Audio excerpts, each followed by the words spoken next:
Hej då.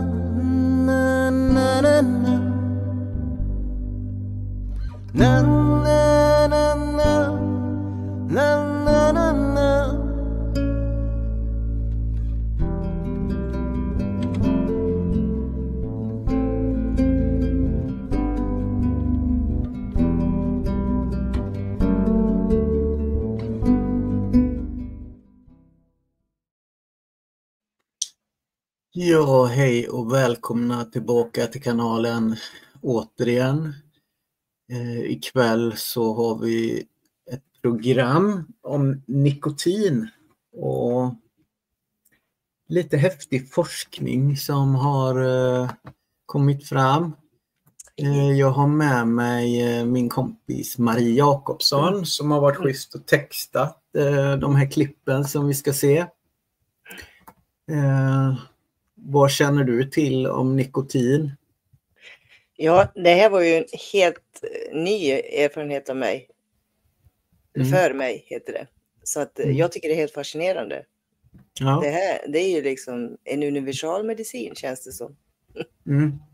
Jag blev väldigt förvånad över det här sambandet mellan nikotin och niacin. Vi ska se på det mer sen, men vi har ju ett väldigt viktigt vitamin som kroppen kan producera som heter vitamin B3. Och en del forskare de tillverkar till och med niacinet ifrån nikotin. Så att man fattar att det inte bara är den här bilden som tobaksbolagen har försökt få fram att nikotin är något jätteberoendeframkallande, utan de gjorde ju faktiskt en stor studie på Harvard 2015 och man kunde inte göra djur beroende av nikotin. Nej, precis. Så det skulle ju vara spännande om man forskade på det här med nikotin utanför cigaretter och liksom när man förbränner. Men jag tänker vi kör igång här, och det är också en grej med receptorer i hjärnan. Varför har vi nikotinreceptorer i hjärnan? Det är ungefär som de här cannabinoiderna, receptorerna som man har i hjärnan. Man undrar ju då, är det meningen att vi ska få nikotin som liksom viktiga näringsämnen? Men vi kör igång med en gång här. Okay, so Tucker Carlson just announced that he's releasing his own line of nicotine patches. This is Alp. It's America's latest nicotine pouch, American Lip Pillow. I double up. I put 2 tins in at once. And I do it the traditional way. Yeah, what's that? With my tongue.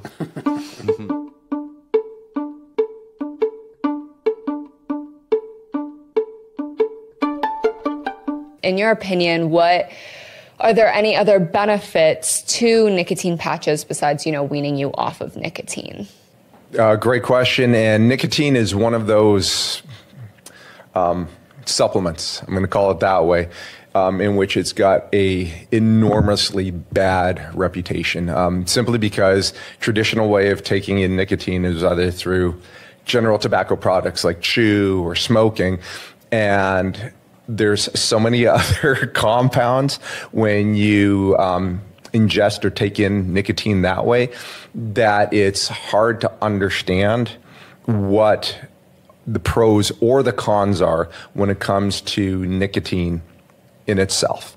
And so nicotine, though, is actually biochemically enormously beneficial to an individual. And in fact, I don't even smoke, and I'm wearing a 7 milligram patch right now. And so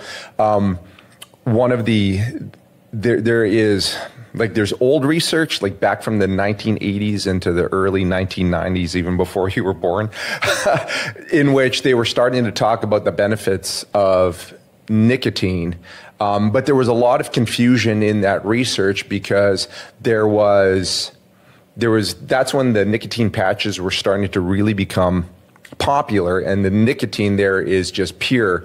But then they were convoluting that research with nicotine from smoking, and you can't make that direct comparison. Now, in 2024, there's a whole new body of research, supporting this.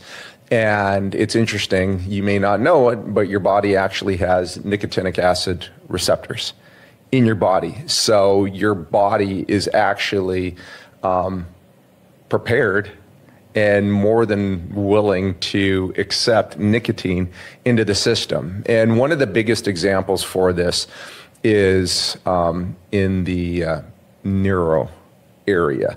You've got all of these nicotinic receptors that actually influence the brain. So you see people with improved cognition from taking nicotine. There's even studies that are showing improvement in for the treatment of early dementia and Alzheimer's disease. Same thing with Parkinson's. And so one of the big things that Tucker Carlson has brought up with, prior to him announcing the releasing of the product, he was over in Europe and had this huge back and forth with a journalist over there in Germany. He was talking about how Europe is trying to impose legislation in which you require a prescription in order to get nicotine. And the huge question as to why, especially if everybody views nicotine as a bad thing. Well, no, there's actually huge benefits to it. And one of the most startling things that's coming out right now, and I have to be very careful with my language right now, is there was this thing that occurred back in 2020 to 2021, which caused everybody to get locked down. And there were a lot of people who suffered from an infection which led into a long version of the disease, in which it led to just impaired thought process, impaired cognitive abilities. And there are now new studies that are coming out, peer-reviewed publications, showing that by just using these little bad boys, you can actually reverse the long version of that disease. And so this is something I got to ask the question, are they trying to sweep this under the rug? Or is it just something which they want to be able to control and monetize so that you just can't go around and just, go and get me the 7 milligram, like this is from Target, right here. Oh my God. It's just like, it was for 2 weeks worth, it's like 20 some dollars. And so periodically I'll go and I'll do a week of this just because I might be feeling a little bit run down, tired and stuff. And this gives me the pep. And then, I purge myself after a week. And then a few weeks later, like if I'm going to be traveling and I'm going to be suffering from jet lag, must-haves for me. So again, this is something that if you're thinking about doing this, go and consult your physician, whether or not that they would be able to go and give you adequate advice on this. But there is, just go into onto PubMed. Yeah, that's a huge resource that I go. These publications that I'm talking about are on PubMed. These are all peer-reviewed, valid science. Go and look at that stuff. And again, it's over the counter. Turn around, give it a shot. If you're just feeling like you're mentally cloudy or something like that, something that you can, at this point in time, still delve into as a individual solution for yourself, that hopefully will take care of the problem. I'm not endorsing smoking or chewing tobacco by any stretch of the imagination. It's these little transdermal patches which are for it. And Tucker, good job in recognizing that this is a solution to a huge problem. So as long as they're affordable, I'll be a buyer. Mm. Och det känns ju som att vi nästan är menade om vi har receptorer i hjärnan. Att på något sätt är det här meningen att vara våran medicin. Ja. Det är häftigt. Ja, det är det. Verkligen. Alzheimer, covid.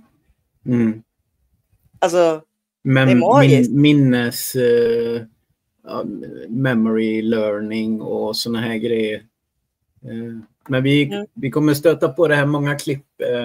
Men jag tänker vi tar lite grundläggande bara det här med nikotin och niacin då, så man får en liten förklaring kanske hur det här hänger ihop. Okay, so nicotine is has a molecular structure, and to the body it's all about molecular structure.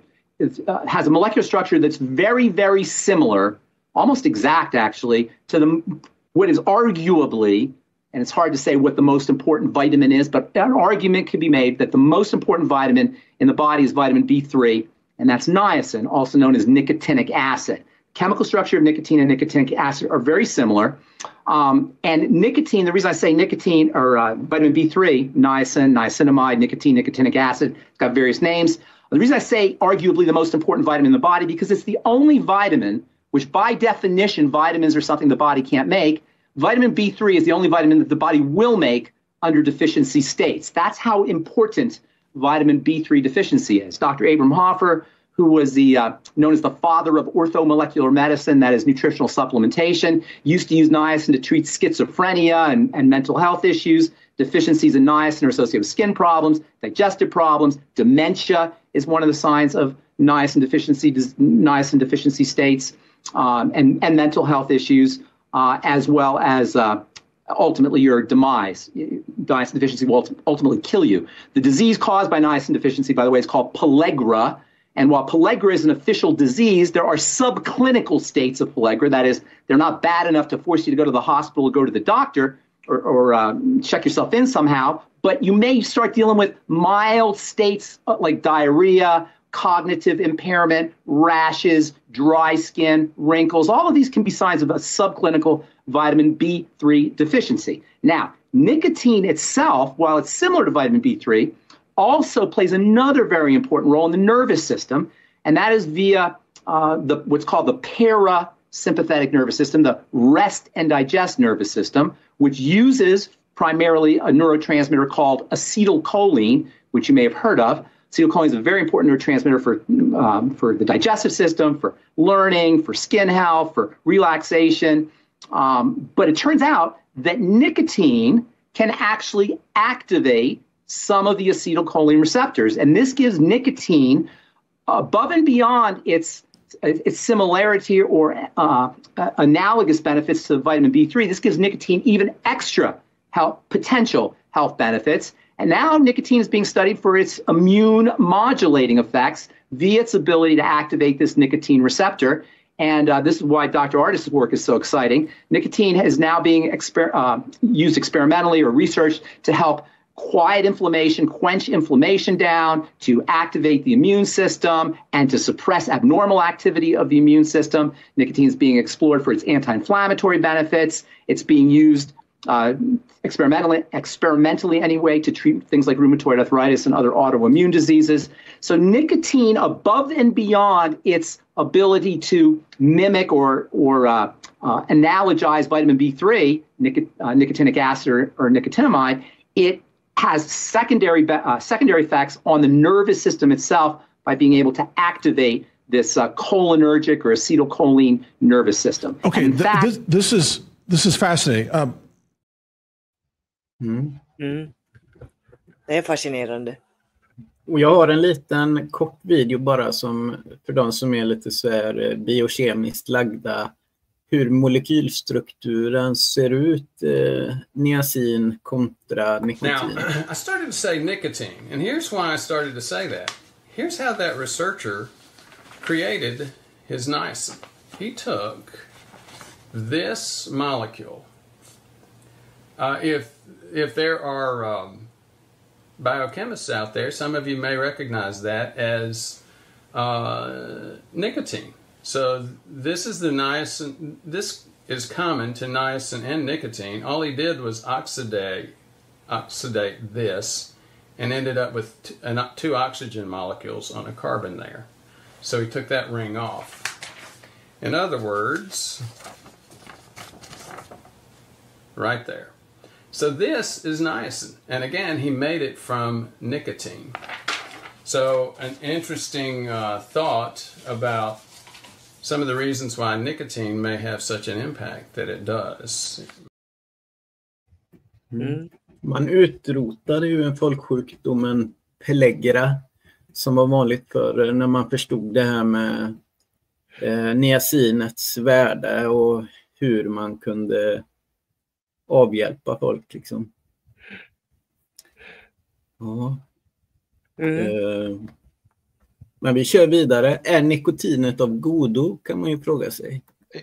I have a thought experiment I often suggest, which is what would happen if we put every adult on Earth on nicotine patches every day for the rest of their lives? What would happen?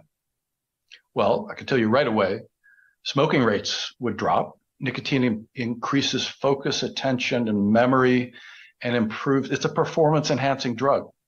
That is actually, if you're tested for drugs and you're in the Olympics and there's nicotine in your system, that's fine. Nobody cares. But what else would happen? Parkinson's disease rates would drop about 60% worldwide. And probably Alzheimer's and other aging dementias would drop. And then a whole raft of what are called neurodiversity conditions, symptoms would drop. So here we're talking among adults. We're talking about ADHD and autism and bipolar disorder and Tourette's syndrome and schizophrenia. Rates of epilepsy would drop. Rheumatoid arthritis would drop. Ulcerative colitis symptoms would drop, and that's an extremely painful disease. And the majority of this is backed up by dozens of studies that have just tested nicotine patches.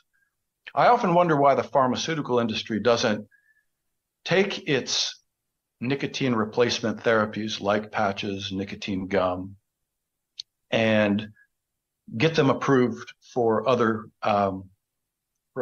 conditions.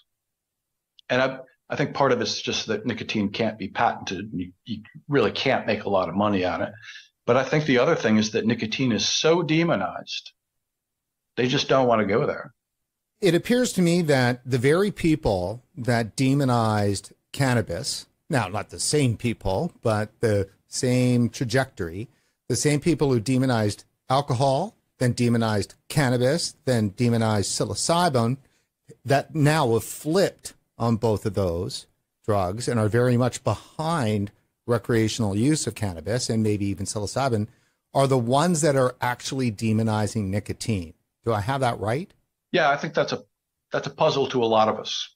The very same people who want to legalize those drugs are all in on the demonization of nicotine, which is ironic because it's already a legal drug, right? It's on the World Health Organization's essential medicines list. It's approved by the Food and Drug Administration, and nicotine patches, nicotine gum, nicotine, and now recently nicotine lozenges and nicotine inhalers are available in every pharmacy over the counter in America and Canada, right? And the FDA says that those products are not dependence forming or subject to abuse. The CDC is full on with those products, pointing out that they don't cause cancer, don't cause heart disease, don't cause lung disease. And actually the CDC calls them medical nicotine. It's the same pharmaceutical grade nicotine that's used in nicotine vapes and nicotine pouches. There's not a lot of logical thinking going on right now in the field of tobacco control. So how does any of this square with the fear machine around nicotine? Well, the fear machine is, we have the end result of several decades of tobacco control messaging, so that now 80% of American physicians believe that nicotine causes cancer and heart disease and lung disease because they used these words as synonyms: tobacco, smoking, nicotine, as if it's all the same thing. So if 4 out of 5 doctors are that profoundly misinformed, think about the public and what are those doctors telling the public? What does the public think or know? Well, it's interesting that the FDA has been talking about. Yes, we know that the public is, in fact, I think there's one quote from Brian King saying 90% of the public is misinformed about nicotine. Okay, well, what are you going to do about it? Their concern is that they want adult smokers to be better informed. That, okay, nicotine is not the thing that kills you. It's all the other crap that's in cigarette smoke. But they want to make sure that teens don't hear that. That's their concern. And I think there's some interesting ethical issues around truth-telling that aren't really being explored and should be explored by a bioethicist there. We want to tell adults the truth, but we don't want teens to learn that. And to kind of let that sink in. Mm. Ja. Och det är mycket som återstår. Man har ju gjort forskning till en viss del, så det finns många som blir väldigt intresserade och forskar inom sitt område. Det är bra för Parkinson eller Alzheimers eller epilepsi och sådär. Men det var kul att få en lite mer samlad bild. Och vi i Sverige, vi är ju världsbäst på att inte röka. Det är rätt coolt. Ja, idag är vi det. Det har inte varit så alltid. Nej. Och där får vi väl tacka snuset faktiskt. Och det gjordes en väldigt bra dokumentärfilm som heter How Sweden Quit Smoking. Som man kan kolla på YouTube. Och jag har faktiskt med ett klipp här med några ur den här dokumentären. Så jag kör den. And there are still too many people who think that it's nicotine that is the dangerous thing in a cigarette. It's not. It has lots of effect on the human mind, and that's why people like it. And it's addictive, which is of course annoying, but it's not really dangerous with nicotine. It's a pesticide. I find that interesting. The plant produces nicotine to be protected against insects. If you believe, or anybody out there believe, nicotine causes cancer, I ask you, please Google the question, does nicotine in itself cause cancer? ? And you will find the answer from the World Health Organization, no, it does not. You will find the answer from the Food and Drug Administration, FDA, in the America. It will say, nicotine doesn't cause cancer.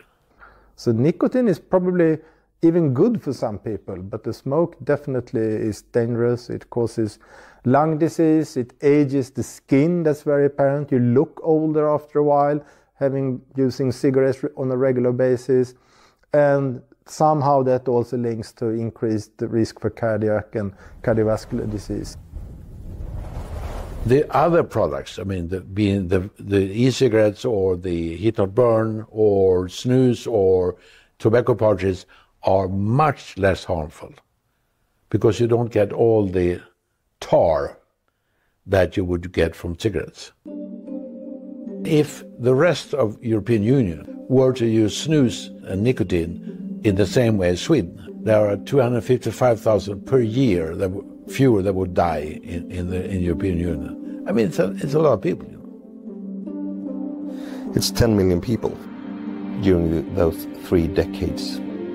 That's quite a lot. And it's hard to admit that you have been responsible for that. They just made a survey among EU members of parliament. And it turns out that 25 or 30% of the members of parliament thought e-cigarettes and nicotine pouches were just as dangerous as cigarettes. This means they are not aware, or they might believe, nicotine is causing cancer and death. I've been a doctor for more than 3 decades now, treating patients all the time, and I've seen so many times that people stop to smoke and they start to use snus instead. And there is nothing wrong with that from a metabolical point of view that I can detect as a doctor. So I've just fed up with all the people that say, oh, it's not good, you still use snus, you're addicted and so on, that's still dangerous. And I always ask myself, so where is the science to back up that statement? And I haven't found any. Unfortunately, as it were, for the people that are against harm reduction, it doesn't cause cancer. There are some reports that are actually saying that nicotine in some cases are actually doing good for you. It's been a tradition among Swedish football players a long time ago. Ralf Edström, who scored against West Germany in 1974 World Cup, he was very fond of snus. And actually there is one publication now that's very recently been done in trained archers. So they had placebo nicotine or correct nicotine in the bloodstream during shooting bow. And actually it was shown that compared to placebo, they hit higher scores with nicotine in the bloodstream. So it makes perfect sense if you're a professional footballer that it might have an enhancing effect on your ability to score. Can we in any way tolerate nicotine as we do with caffeine? But you get addicted to coffee as well, and that's still allowed. I gave you coffee. You didn't say no. Caffeine is also addictive. And it's, interestingly enough, it has similar effects to those on nicotine. You get peppier, more focused and all that. Isn't that correct? That's what people say when they smoke a cigarette or use snus. And as we do in some parts of the world with cannabis today. It's very strange, and I mean, you can go to Netherlands, you can go to a coffee shop and you can smoke marijuana, but you are not allowed to put one of those under your lip because the sign said no tobacco allowed. And that's the most rebellious thing you can do as a Swede. Go to Amsterdam and put a snus under your lip in a coffee shop. I did a study 5 years ago into the random sample of Swedes, asking about dependence to tobacco and coffee, and found that the average tobacco user is somewhat more dependent than the average caffeine user. But how many have a very strong dependence to these two drugs in the society? The absolute number of caffeine users was 70-75%, while smoking was around 6%. So in Sweden, dependence to caffeine is more of a problem than dependence to nicotine. And that we don't pay much attention or we don't care. If smoking cigarettes has a risk of 100%, you find snus, e-cigarettes and nicotine pouches down in the very, very, very lower end of the scale, comparable to nicotine replacement products, which are advertised freely in every nation's TV. Nicotine patches, nicotine chewing gum, etc. The product that the healthcare has doesn't give people the kick that they need and that they usually get from their cigarettes or whatever they use. Usually when you get addicted to any drug, it's very important how fast it acts. If you smoke a cigarette, the nicotine reaches your brain within 10 to 20 seconds. It's extremely fast. It's as fast as if you would give it intravenously. Actually, there have been some trials suggesting that if you start vaping instead from the first time you use nicotine in either smoking or vaping, there's less risk that you get addicted if you use the vaping method because it doesn't have any effect on your brain until about, say, like 10 minutes rather than 10 seconds. That has changed consumption. And that has given more people the possibility to have something else than cigarettes to give them the kick. Further and further parts of the Swedish society have more or less completely stopped smoking in favor of using another product that perhaps is not a health product, but it doesn't kill you, it doesn't cause cancer, it is very marginal from a public health perspective and really ought not be an issue at all, especially considering the benefits that can be realized. Mm. Det blir ju mycket information här, men jag rekommenderar ändå tittarna att gå in och kolla på den här dokumentären How Sweden Quit Smoking. Ja. Det är intressant. Man kanske inte tänker på det som svensk, att vi är bäst i världen på att inte röka. Och hur hamnar vi där? Ja, precis. Ja. Och nu ska vi se på ett klipp där han förklarar lite mer ingående om den här studien då från Harvard 2015 som man gjorde och försökte få djur då beroende, men det gick inte. And if you didn't know this, this is phenomenal. Hey, Charlie, do you think anybody out there knows anybody with Parkinson's, Alzheimer's, ulcerative colitis, hypothyroidism, arthritis? You think anybody out there, MS? Think anybody out there in your audience has these things? Yeah, plenty. Did you know that, let's just destroy this narrative for all of, did you know that nicotine patches are published as cures for all of those I just mentioned? No.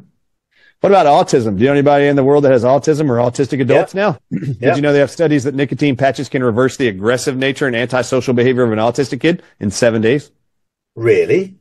That's interesting. How many of your loved ones that have Parkinson's, Alzheimer's, dementia of any kind, depression, hypothyroidism, thyroid hormone imbalance, ulcerative colitis, arthritis, and autism, how many of them have ever been told or prescribed nicotine patches? None.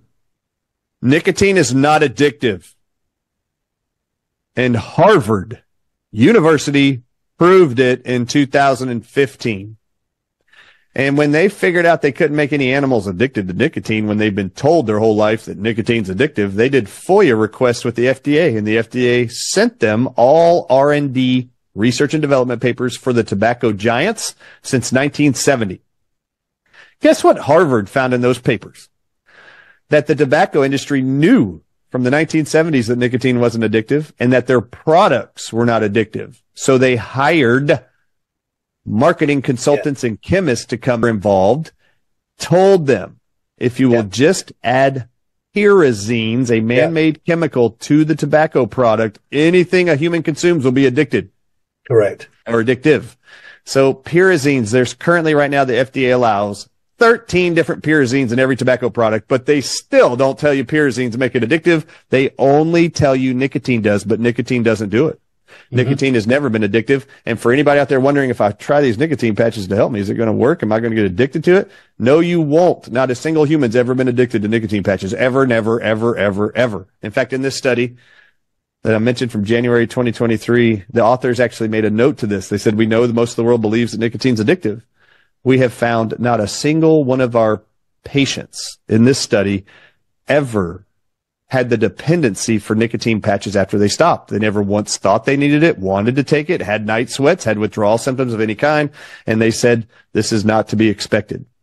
Charlie, did you know that tobacco plants are not the only plant that has nicotine in it? Go on. I didn't know. Did you know that the second highest plant on earth with nicotine in it is eggplants? Really? Yeah. Did you know the third highest containing nicotine plant on earth is red tomatoes? Really? Mm-hmm. Did you know that green tomatoes have 10 times more nicotine than a red tomato? I didn't know. Did you know that celery, cauliflower, bell peppers, white potatoes all have nicotine in them? Did you know every nightshade vegetable like zucchini, squashes, all of them have nicotine in them? No. Did you know that they actually just reversed last year brain tumors using nicotine alone? Did you know they took glioblastomas, the most common brain tumor on earth, and in 72 hours could dissolve the whole brain tumor with just nicotine? Really? Yeah, really. Did you know, I mentioned here, you can reverse Parkinson's, autism. Did you know that they published recently that Parkinson's can be slowed or reversed just by eating food that has nicotine in it? Did you know that smokers that are identical twins, they've already published these studies for the whole world. They've actually taken identical twins all around the world, and they surveyed them all. They wanted to know how many of them have developed Alzheimer's, Parkinson's, MS. Did you know the only identical twin that never got Parkinson's was the smokers. Wow. Yeah. And supposedly this is a genetic disorder. Genetic. But they're identical twins. Mm-hmm. So how is the identical twin not getting the genetic disease? Yeah. Nicotine is the protective agent in those that are smoking and using snuff or using dip or whatever. Yeah. You don't need to smoke. I don't really like smoking, but nicotine patches, gum pouches, you need to look at this. This is a huge win. And I will just tell you guys, I was asked to go to LA this weekend and actually present how nicotine is a nutrient and it heals the body and can prevent and recover people even from the most recent pandemic. Mm. Jag tycker det är fantastiskt. Alltså jag visste inte det innan vi började texta dem med. Nej. Och en grej som jag tyckte var väldigt intressant är att 1994 så samlar de ju de här höjdarna, tobakscheferna som får vittna i kongressen. Och då frågar ju liksom den här snubben, de i tur och ordning så här, om de tror att nikotin är beroendeframkallande. Och alla svarar ju nej. Och efter det så har ju folk sagt nej men de bara ljuger. Sådana är de i tobaksindustrin. Men tänk om de visste. Tänk om de faktiskt visste att nikotin, att det är de andra grejerna som de blandar i. Då är de liksom rätt cyniska kan man ju tycka.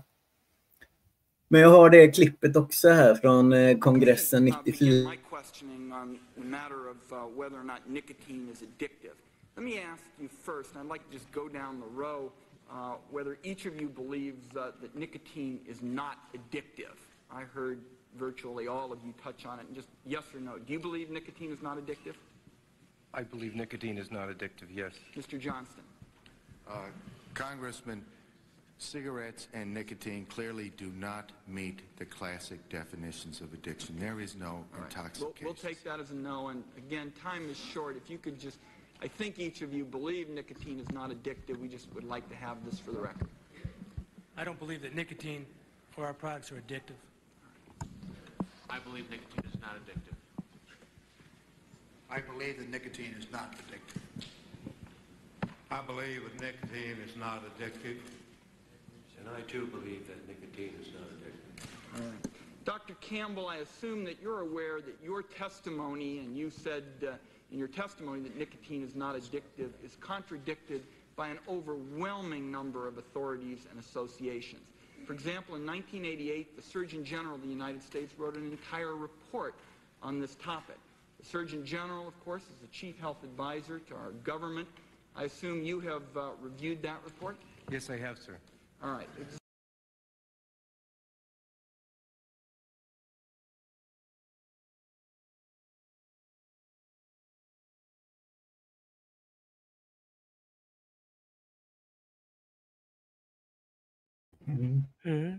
Så det är lite motsägelsefullt allting.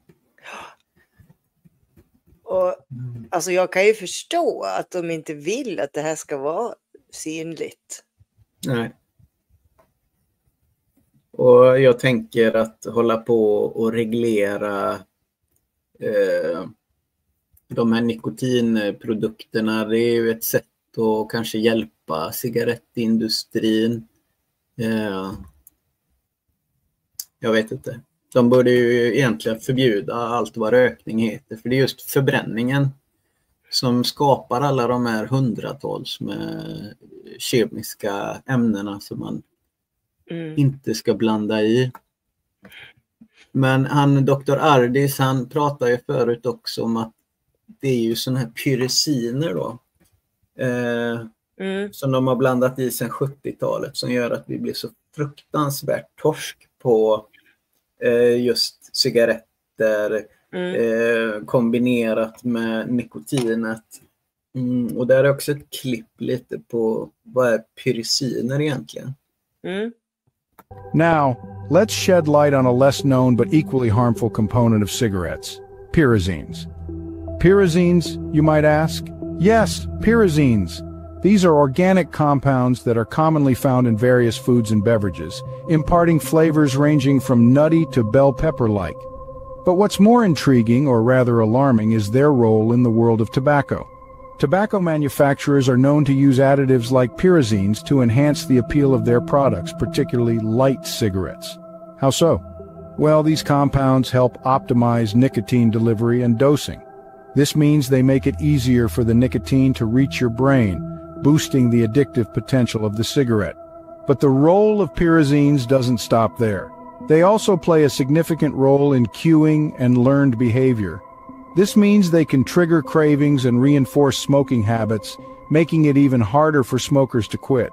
In essence, pyrazines are like the hidden puppeteers in the world of tobacco, pulling the strings behind the scenes. They help make cigarettes more addictive and appealing, all while remaining relatively unknown to the general public. To give you a clearer picture, imagine a sly magician who uses misdirection to perform his tricks. While you're focused on the nicotine, the pyrazines are busy at work, enhancing the addictive effects of the cigarette and reinforcing your smoking habits. So, while nicotine often gets the spotlight when it comes to the harmful effects of smoking, it's important to remember that it's not the only player in the game. Pyrazines also play a significant role in the addictive nature of cigarettes, and thus, they deserve equal attention. As you can see, pyrazines are a hidden danger in cigarettes that you should not overlook. Remember, knowledge is power. The more you understand about what you're up against, the better equipped you'll be to make informed decisions about your health. Nicotine and pyrazines, a dangerous duo that ramps up the addiction potential of every cigarette you smoke. Now, you're probably wondering how these two substances work hand in hand. Well, let's dive into that, shall we? Nicotine, as we've discussed, is the primary addictive substance in tobacco. It's the culprit behind the immediate feel-good sensation, the rush that smokers often seek. But nicotine's role doesn't stop there. It also primes the brain to be more receptive to other addictive substances, setting the stage for pyrazines to step in. Pyrazines, on the other hand, are additives used by tobacco manufacturers. They're there not just to enhance the flavor, but to optimize nicotine delivery and dosing. Essentially, they make sure that every puff you take delivers just the right amount of nicotine to keep you coming back for more. But here's the kicker. Pyrazines also play a significant role in cueing and learned behavior. It's these sensory cues, the smell, the taste, the sensation of smoke in your lungs, that become deeply ingrained in the smoker's psyche. The brain starts associating these cues with the pleasure of smoking, creating a powerful psychological dependency. So it's not just the nicotine that keeps you hooked, it's the interplay between nicotine and pyrazines, this potent duo that makes each cigarette so addictive. Nicotine provides the immediate pleasure and primes the brain, while pyrazines ensure optimal nicotine delivery and create sensory cues that lead to a psychological dependency. It's a clever yet insidious strategy that tobacco companies have perfected over the years. They've managed to create a product that's not just addictive on a chemical level, but one that also taps into our sensory experiences and psychological tendencies. So next time you think about lighting up, remember the potent duo of nicotine and pyrazines that are keeping you hooked. Knowledge is power, and it's time for you to use that power to make a difference. When we peel back the layers of what we think we know, we often find a complex web of truths hidden beneath the surface. As we've discovered today, the world of cigarettes is no different. It's not just about nicotine. There are other players in this game of smoke and mirrors, such as pyrazines, that contribute to the allure and addiction of smoking.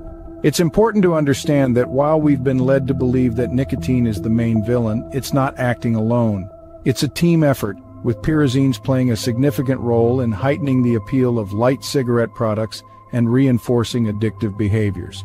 The more we know about these hidden elements, the better equipped we are to address the issue at its roots. Now, it's one thing to know this information, but it's another to share it. And that's where you come into play. We're not just talking about the dangers of smoking here. We're talking about a broader awareness. We're talking about understanding the hidden dynamics that make smoking so hard to quit. And we're talking about how this understanding can help us develop more effective strategies to combat smoking addiction. So let's take this knowledge and do something with it.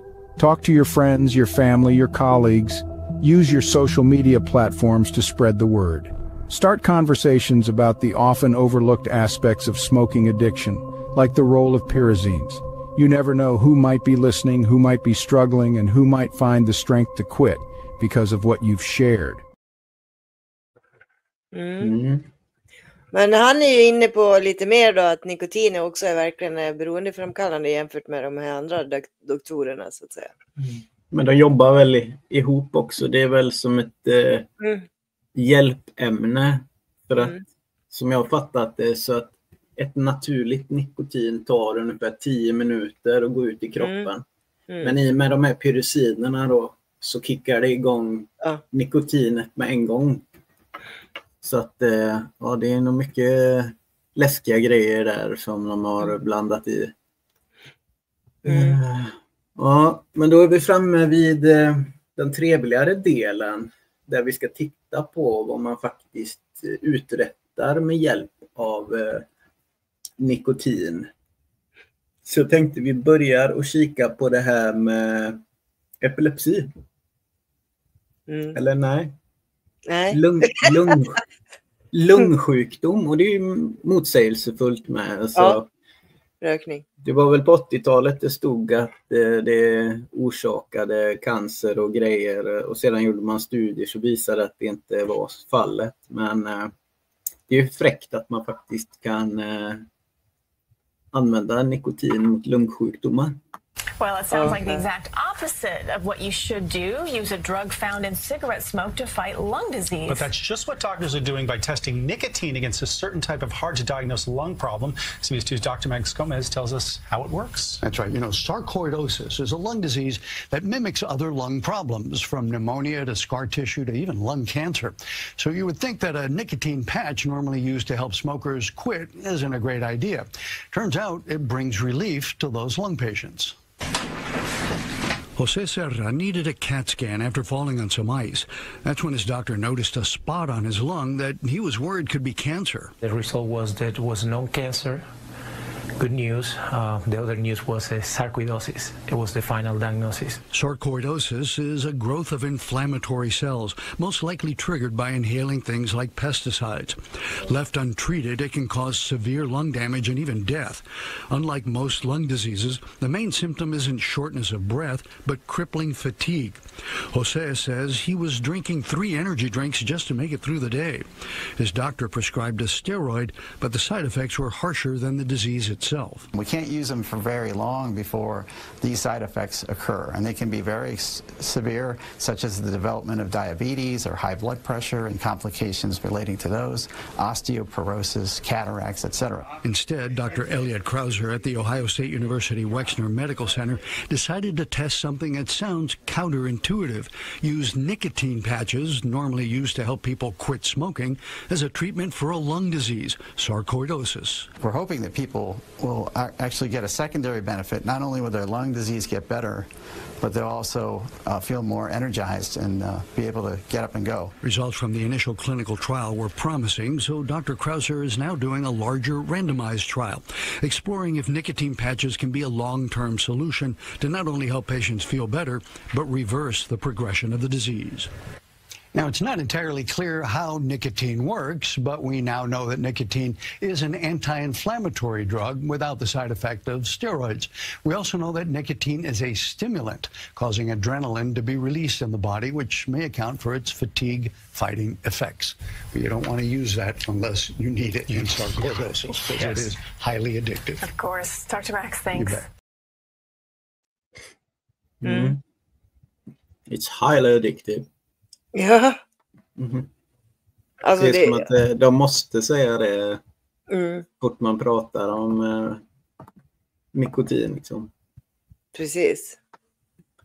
Ja, men då kan vi köra den krampen nu då. Om jag såg fel här.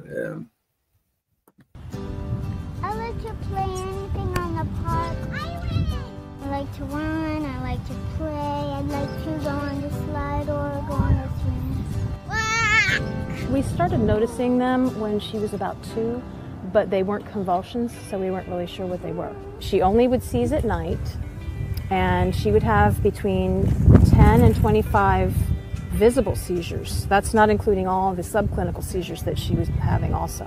She'd wake up tired every morning, dark circles under her eyes.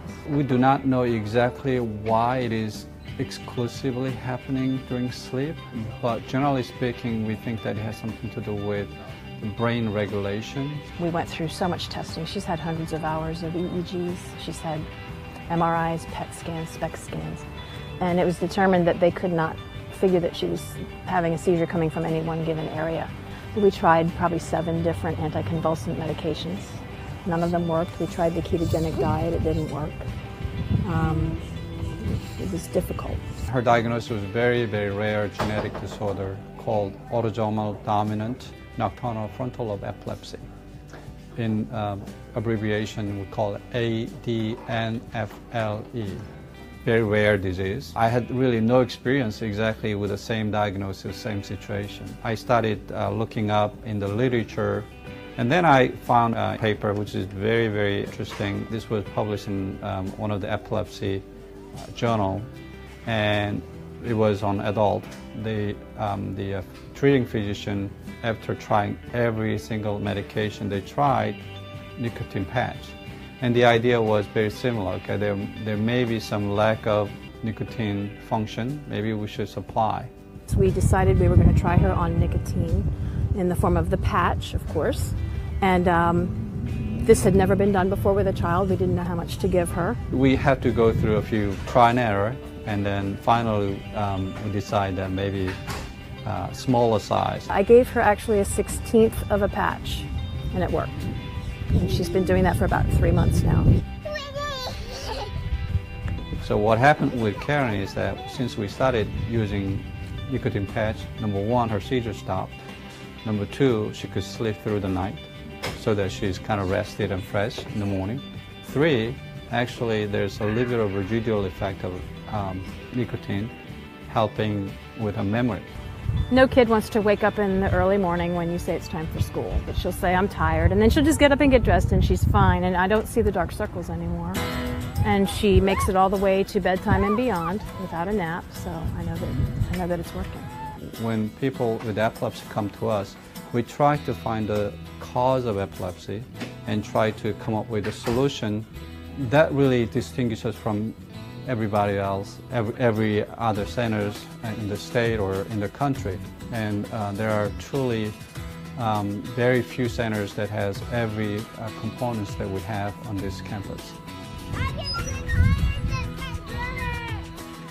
This means that we can move to a small town in the Rockies, which is happening in a couple of days. This is something we could not have done. We had to stay near a big metropolis as long as she had this condition and we didn't know how to treat it. But now we know how to treat it. So we're going to move forward with our life. Very. Så det måste ju vara helt underbart för dem. Mm. Ja, jag har ju kompisar som... Jag har en dotter som har epilepsi. Hon får ju sådana kramper så att hon är helt slut i flera dagar. Ligger hon bara... Jag fattar att det är tärande. Och det är häftigt att se också hur brett det är.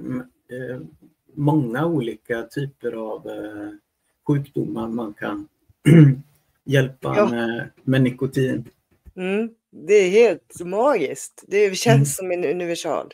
Verkligen. Alltså, man har ju egentligen ingenting att förlora, känner jag. Alltså, plåstret i sig är inte farligt. Nej. Det är bara att ta det några dagar och sluta.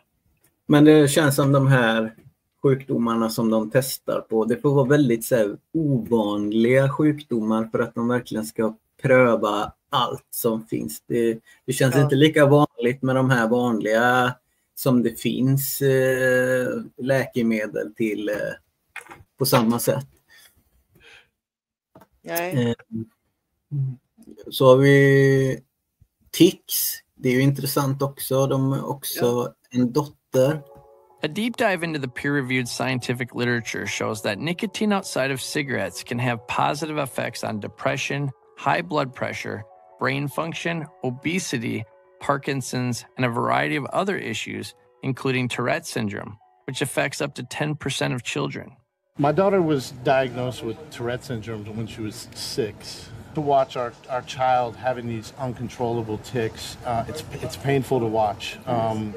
These movements of this breathing, it's terrifying, you know, for you as a parent. We saw our daughter really suffer.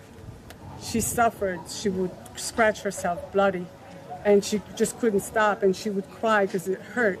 And we watched her suffer like that. And it was Christmas 2 years ago, and her tics were so unbelievably bad that, you know, I panicked. And so I started hitting Google, just trying. It was actually at night, and I was panicking. And in Google, I found this one tiny little story about a study they did in the late 90s, where they tried using a 7 milligram nicotine patch on children with Tourette's. The study said all of the children reduced their Tourette's by half. So I said, I'm going to buy a patch right now. And I went to the store and I said, we'll put it on in the morning. And my sister-in-law actually found a German version of the story which went into more detail.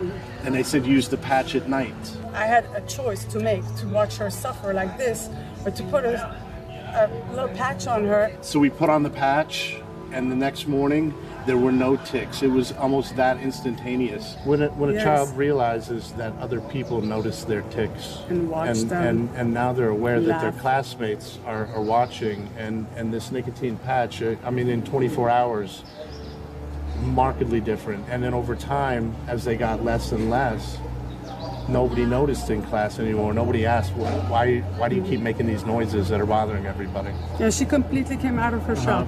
It very simply made her life easier, 100 times easier. She's socializing. She has friends. She didn't socialize before. She was embarrassed and afraid to go out to meet kids, have a slumber party, to sleep over at other kids' houses. Just recently, my daughter looked at me and she said, you know, I'm not using the patch anymore. She says, my tics are almost gone. I didn't need it, so I stopped wearing it. And all those things you'd think, like me as a parent, I would have thought, oh, I need to wean her off of this patch. We need to go slow. But she says, I've been off for 2 weeks. I said, did you notice anything? She goes, no, I just stopped wearing it. I didn't feel anything, no withdrawal symptoms or anything crazy like that. And she used the patch and it worked for her. Nicotine gave us our daughter back. We're doing a lot more with nicotinic stuff than just what I've told you. So like I said, we're investigating in late life depression. We're as a potential adjunct to antidepressants, MCI, early Alzheimer's disease, HIV, Down syndrome, patients with cancer, chemotherapy, other cognitive problems that occur subsequent to medical treatment or to other diseases. Nicotine. Yeah. So nicotine increases brain function for millions of people around the world. Switching from cigarettes to a safer delivery method for taking nicotine was estimated to reduce hundreds of millions of early deaths this century. We calculated the potential lives impacted with all these medical conditions. Not just cancer, but Alzheimer's, obesity, anxiety, depression. The number was over 2 billion. Nicotine has benefits for people. Why is this conversation shrouded in doubt? Why are these people subjected to shame? How can we pretend that this is not a human rights issue?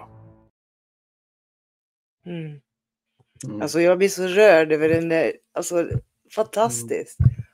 Ja. Den här tjejen här i början där. Alltså, vilken grej. Och så enkel lösning på sådana här problem. Så, och det var ju lite intressant för jag hade ju en diskussion för ett tag sedan med Danneman, Fritjofs kompis. Och vi pratade om snus. Och han sa att det är så bra att snusa för han har ju tics. Så att hans tics blir liksom mycket bättre. Och jag frågade faktiskt han om man kunde ge en liten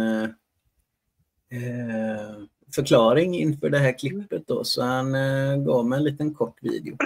Det jag kan säga med att snusa, det lindrar ticsen. Det är helt uppenbart. Det borde forskarna forska i. Det är nikotinet i det som gör att det lindras. Och om jag inte snusar så blir jag liksom, åker tungan ut så här och liksom, ja. Och så får jag ryckningar och lite så här, ja, såna här grejen liksom. Det kommer bara utan att jag själv märker, utan det är folk andra som ser det och det kan uppfattas som konstigt av oss störande. Men det kommer och går det där med ticsen. Ibland är det värre, ibland är det mindre. Jag vet inte vad det beror på, men snuset hjälper mig att lindra ticsen helt enkelt och det känns skönt och jag blir mer avslappnad av snuset. Underbart. Det behöver inte vara krångligare. Nej. Man undrar hur många läkare och medicinare som känner till de här grejerna. Ja, det ska vara kul att veta. Vet de om det, men vägrar berätta om det? Kan det vara så? Eller vet de inte alls? Nej, det känns som det är lite dolt. Och så kommer vi in på det här med minnet. Det verkar ju också hjälpa otroligt.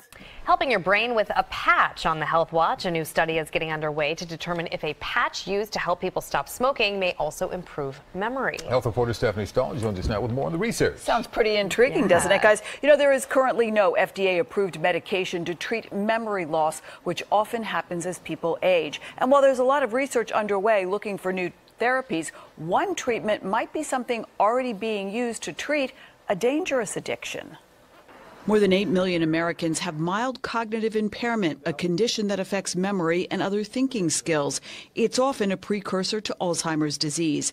There's preliminary evidence that nicotine patches might be able to help. Nicotine stimulates parts of the brain that are important for memory loss and seem to be involved in the early stages of Alzheimer's disease and other similar conditions. We think that nicotine may act to actually enhance the activity of those systems in a way that makes people's attention and memory sharper. Dr. Paul Newhouse is the national director of the MIND study. It's the largest and longest running study of its kind testing a nicotine patch, the same thing that's used to help people stop smoking. One of the advantages of using a patch is that it gets around all the negative effects of inhaling.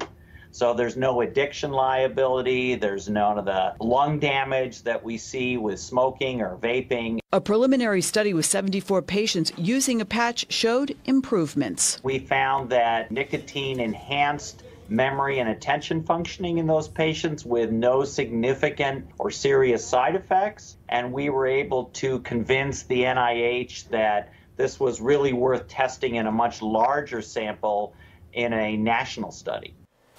And so now they are recruiting 300 volunteers over the age of 55 at 29 sites around the country. Locally, the nicotine study is being done at Lehigh Hospital and Hershey Medical Center. And while it might be tempting to try this on your own, doctors say that is not advised. We have a lot more information and the links for people who might be interested. CBSPhilly.com, click on health. Check it out. Thank you. Thanks, Steph. Det är lite märkligt att det inte finns mer alltså dokumentärer och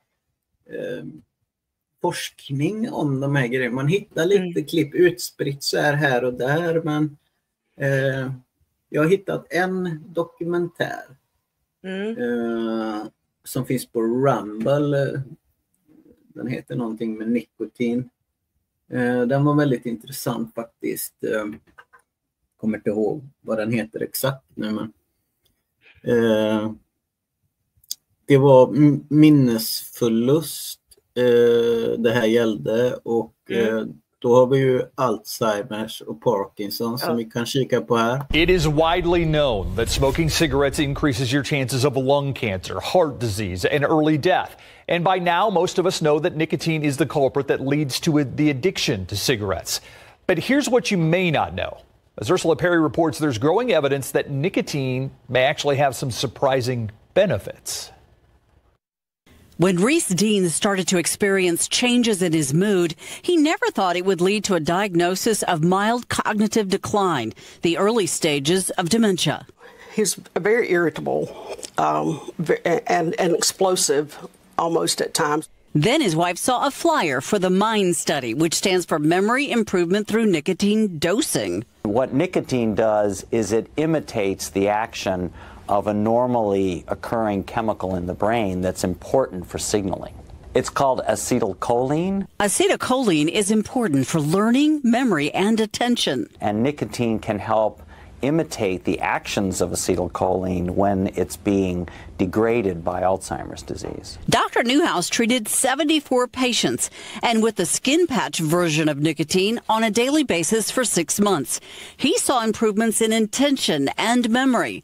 But with nicotine having a reputation for being bad for your health, could it really be good for your brain? Well, I'm an ex-smoker, so why do I want to put nicotine back in my system? Because that would make me want to crave a cigarette. And the answer seems to be that if you give it through the skin, you don't have any of those kinds of problems. Dr. Newhouse has not seen any habit-forming problems in his patients. And Marianne, who doesn't know whether her husband got the patch or the placebo in the ongoing study, says she got her husband back. Dr. Newhouse says that this is not an endorsement for smoking. Ja, häftigt. Ja, det. Så det får vi hoppas, om vi ger det här lite uppmärksam så kanske fler hakar på och vill göra program och dokumentärer. Och, ja. Det är värt, och jag tänker, har man ett problem som de beskriver, och man kan ju googla själv också. Men du har fått fram många klipp, jag har hjälpt till att texta. Och vi anser ju att det är magiskt. Varken du eller jag visste väl om det här tidigare, eller hur? Nej, det var några få grejer jag kände till, men inte att det var så brett liksom. Det var häftigt. Man hör ju nästan alltid bara negativ information om nikotin. Det är så beroendeframkallande och dåligt. Och, men i sin rätta form, om man äter det, så är det ju, vi har nikotinreceptorer som är mottagliga för de här grejerna. Man ser det kan reparera minne och grejer. Ja, som när det gäller att det fanns i mat, det hade jag faktiskt ingen aning om. Det var helt, jag blev helt, va? Äter vi nikotin? Alltså. Ja. Och så vissa såna här, som att det är 10 gånger mer nikotin i gröna tomater än i röda tomater. Ja. Så att, gröna är ingen goda. Mycket ny information, och jag tänker att mycket av de här skadliga grejerna, det blandar ju, dels är det besprutning, så att odlar man en egen naturtobak utan att den besprutas så hårt som den konventionella tobaken gör, så får man ett mycket snällare, även om själva inandningen i sig tror jag är ett stort problem, i och med att du får i dig kolväten och såna här grejer. Det är ju cancerogent i sig själv. Men jag började ju odla tobak, och det var intressant, för det, gör man det själv och tar hand om de här grejerna och sedan gör liksom ett hälsosnus på det, helt giftfritt. Jag vill inte ha några av de här kemikalierna som de blandar i fabrikerna, utan jag har gjort en sån snuskurs nu, helt giftfri, som man kan anmäla sig till, och jag har en liten kort 1 minuters klipp här. Vill du lära dig hur du gör eget giftfritt ekologiskt snus utan tillsatser och bekämpningsmedel? Anmäl dig till min videoutbildning. Steg för steg får du lära dig hur du tar hand om din naturtobak. Från sådd till skörd, från kurering till snustillverkning. I kursen använder vi en gammal tobaksort som heter bondtobak, eller Nicotina rustica, som är en nikotinstark sort. Vill du anmäla dig, skicka ett PM på Facebook eller smsa ditt namn till 0769 42 01 11. Kursen kostar 300 kronor. Då får du personlig handledning och tips på allt du behöver veta. I kursen ingår 5 delar. 1. Fröer och sådd. Fröerna skickar jag gratis, men du betalar portot. 2. Omplantering. 3. Utplantering plus allmänna skötselråd. 4. Skördning och kurering. Och 5. Snustillverkning.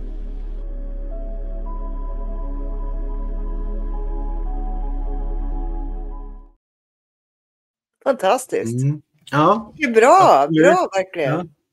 Jag tycker alla borde börja odla sina egna grejer oavsett om det är tobak eller vad det är. Så, Ja, man kan väl odla på balkonger kanske, eller? Ja. Funkar det, tror du? Du kan odla i krukor och absolut hinkar. Och, så att lite grann blir det ju. Ja, du kan tänka de gör sina miljardvinster, de här stora tobaksbolagen, och så håller de nu på att förbjuda olika örter och läkemedelsklassar örter. Och de får fortsätta och producera de här cigaretterna. Och nu vill de ju sänka vitamindoserna i vitaminerna. Alltså varför ge sig inte på jättarna istället? Nej, jag har köpt jättestarka vitaminer för att de vill ju ge oss för lite. Ja, och det står lungcancerfall 50-50, rökare, icke-rökare. Det kanske inte folk tror. Ja, det är faktiskt väldigt, väldigt många människor som får sån här, vad heter det, andrahands passiv rökning. Blir sjuka. Så att det är för varje rökare som kan sluta så är det ju en tjänst för samhället. Men vi är duktiga i alla fall som är världsbäst på att inte röka. Ja, det är. Och det är frågan om det är bra eller inte. Ja. Finns det plåster som tillverkas av rent ekologiskt nikotin helt utan tillsatser? Tillsatser vet jag inte vad de har för ekologiskt tveksamt, men vad vet du något om den? Nej, jag försökte att kolla lite på det här, vad som krävs för att få liksom göra nikotinplåster så, men det är ett par företag, de gör liksom allt. Det är Nicorette och de här, så jag vet inte hur lagstiftningen är där. Men när de har gjort studier där vi såg så har det ju inte blivit mer än, man kan bli lite irriterad, men så är det ju med niacin också, vitamin B3, det får man ju en liten kapillärrusning. Många tror ju att det är en allergi, men det är ju liksom en naturlig process. Så att man får inte vara för känslig heller, utan blir det lite rött på huden så gör det inte så mycket. Ja, det är ju lätt att tänka att man är allergisk och att det inte är bra och så, men ja. För det var ju problemet när de tillverkade det gamla niacinet som ger kapillärrusning. Då trodde ju, i och med att de blandade i det här i multivitaminer och sånt där sen också, så fick man ju liten kapillärrusning. Då trodde folk att de blev allergiska, men det är ju en naturlig reaktion på niacinet. Och efter det så kom de ju på lite billigare varianter av niacin då, nikotinamid, som inte ger den här kapillärrusningen då. Men, ja, det är en hel vetenskap. Verkligen. Har du fått några intressanta kommentarer då? Jag har lagt upp lite här och där, men just nu vet jag inte om vi har någon rätt. Så. Ja, den här kanske. Oj, nu gjorde vi samtidigt. Klickar vi samtidigt? Ja. Jag vet inte den. Nej, inte jag heller faktiskt. Ja, han hänvisar nog till de vanliga, liksom, för han har ju mycket andra grejer som han fokuserar på, läkeväxter och sånt där. Ja. Ganska avancerade. Men den här tänkte jag på. Bondtobak odlades semiprofessionellt ända in på 70-talet i Sverige. Jaha. Så att, ser man. det är en fin gammal tobakssort. Och så jag undrar om det är precis tvärtom. Friska individer är inga bra kunder till vården och Big Pharma. Nej, så är det ju.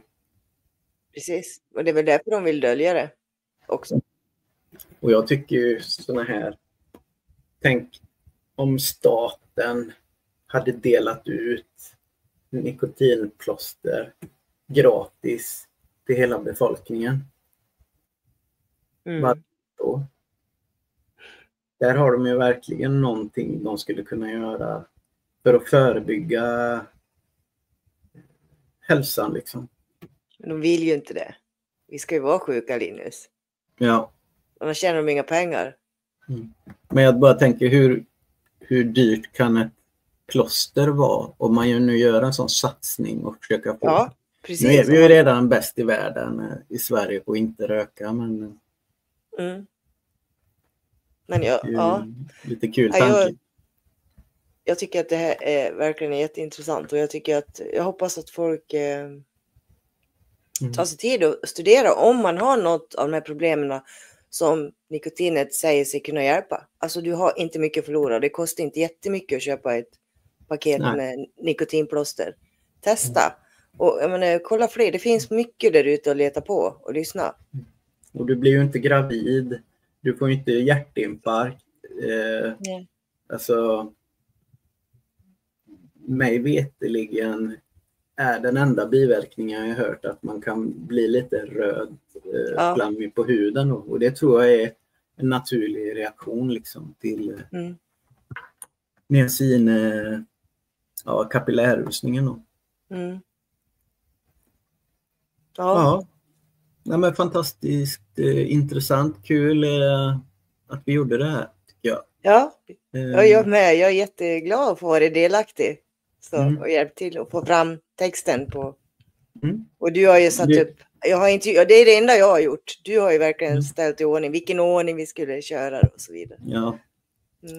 Nej, men det är kul att ha ett sånt här program som man kan hänvisa folk till och så här.